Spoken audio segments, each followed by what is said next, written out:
Nearly everything is ready This is a great place. for the big opening night at Hancher Auditorium. This is a place for everybody. It's a place for all Iowans. But 100 miles away from the bright lights and big stage, a group of women playing a big role won't be there. 170 of them. And the last one we cut was 90 pieces. Inside the closed gates of Iowa's women's prison in Mitchellville, inmates are cutting, piecing, and sewing together the uniforms that will soon be worn by Hancher's ushers. You're actually closing it from the inside out. We've made scrubs, jeans, and coats, but the intricacy of the jacket and the precision that needs to be done on it, it really tested our skill set. 2.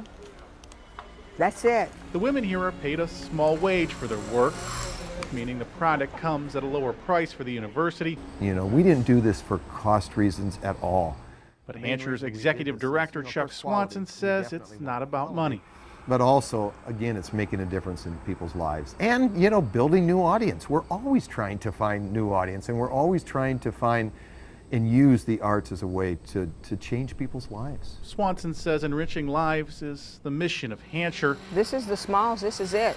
and here, having a job is a big step towards rehabilitation. Our goal is to train offenders, teach them skills so when they get released, they can find jobs, keep jobs. Here, I think we're making a difference in their lives, but I think they also feel like they're making a difference in other people's lives now. I like making people feel better, give them one more left over. To know that something I made, they're wearing, and that makes them feel better about themselves as well as it makes us feel better to know that we did such a good job for them.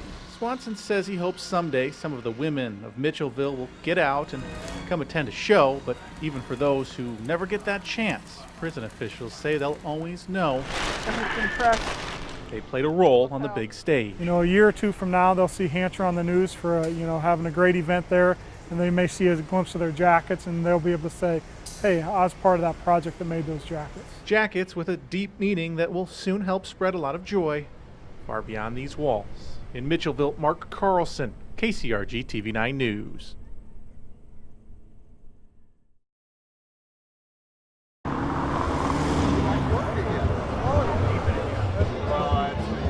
We are so pleased to have carried out this tradition. This is our 8th one.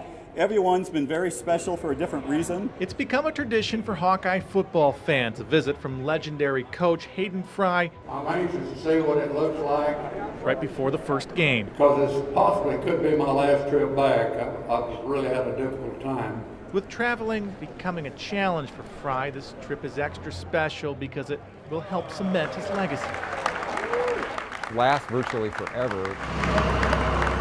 An effort that all started a few months ago at this quiet shop in Kelowna. The coloring on it might change, you know, if it's not taken care of, it could turn green, you know. Steve We just did Maxon and his team have made many statues over the years. Irving Weber here for Iowa City, and then we've done a bunch more, like a bust of Niall Kinnick here. 20 years. Each one with his own personal touch. Put a little twinkle in the eye, maybe a little smile or something on him. Hayden Fry is the first statue Maxon sculpted So we were able to get real dimensions from him. of a living person. He's kind of changed because he's like 86 now, and I think he was probably in his 50s when this was supposed to be.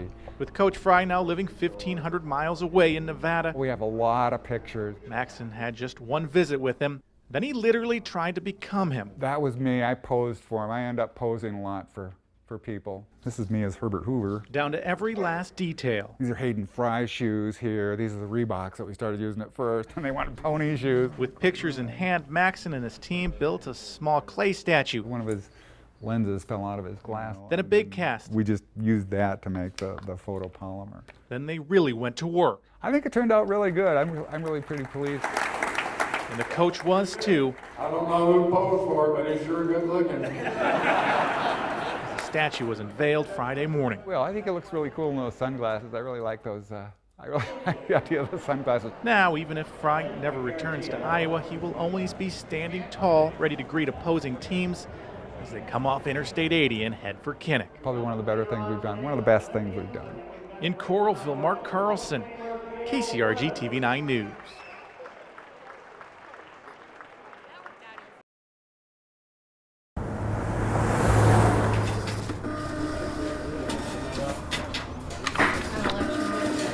and everything's good with the straight ballots. I think it's kind of an important process.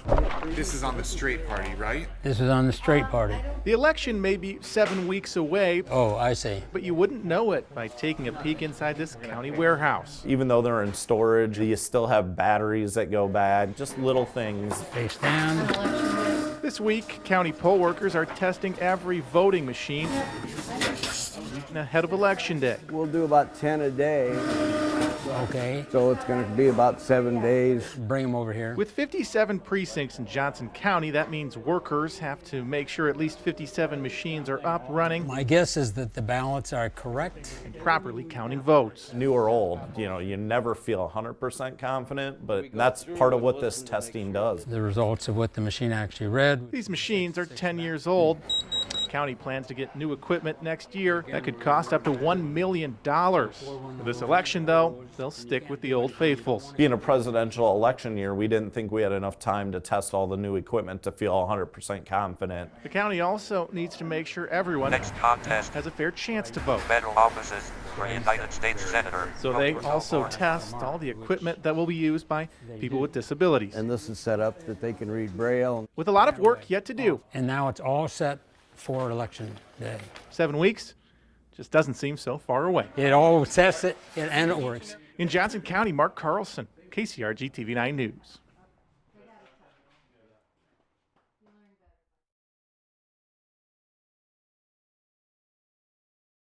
We have breaking news we've been following out of Coralville tonight. The Iowa Department of Public Safety says authorities have arrested the suspect, who they say fired shots at Coral Ridge Mall tonight. This happened around 7:30, and mall security quickly shut down the mall. We understand one person has been hit by those bullets. We have team coverage tonight, beginning with KCRG-TV 9's Mark Carlson. Mark, what do we know right now? Well, Beth, it was quite a scene out here at the Coral Ridge Mall. Friday night, a lot of people at the mall, and these gunshots started going off. It caught a lot of people off guard, and people just went flooding out of the mall to get away. It's insane. It's scary, and it's like just nothing could describe it, really. Snai Colin Sanchez was inside the Coral Ridge Mall with her little brother at the food court at the Target when she heard 3 gunshots. She says what followed was mayhem. We just heard bang, bang, bang, and we see people pointing, and some people drop straight to the ground, and that's when we freaking connected the dots and we hauled ass out of the mall. Colin Sanchez and her brother quickly escaped into the nearby neighborhood where they lived. They said their parents were frantically looking for them as they heard all the lights and sirens. They say a lot of people were clearly shaken inside the mall. Like, once I heard the gunshots, we just like saw everyone petrified, like white faces, everything. They were like grabbing whatever they could, like their children.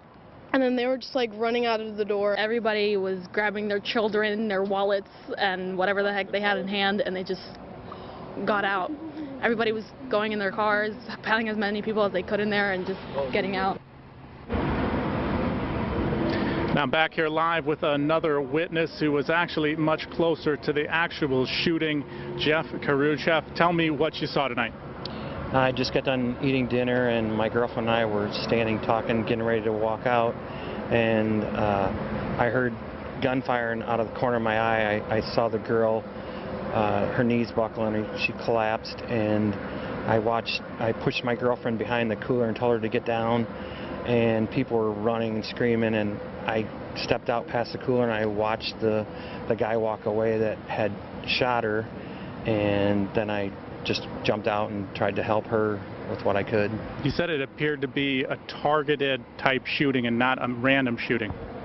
That was my inference, yeah, because he clearly walked up to her and shot her, and there was hundreds and hundreds of people in the vicinity, so if it was more of a random thing, he could have started shooting at more people, because there was definitely plenty of other people right in the direct vicinity. And as far as her condition, you said you tried to help her out. Any word on how she looked?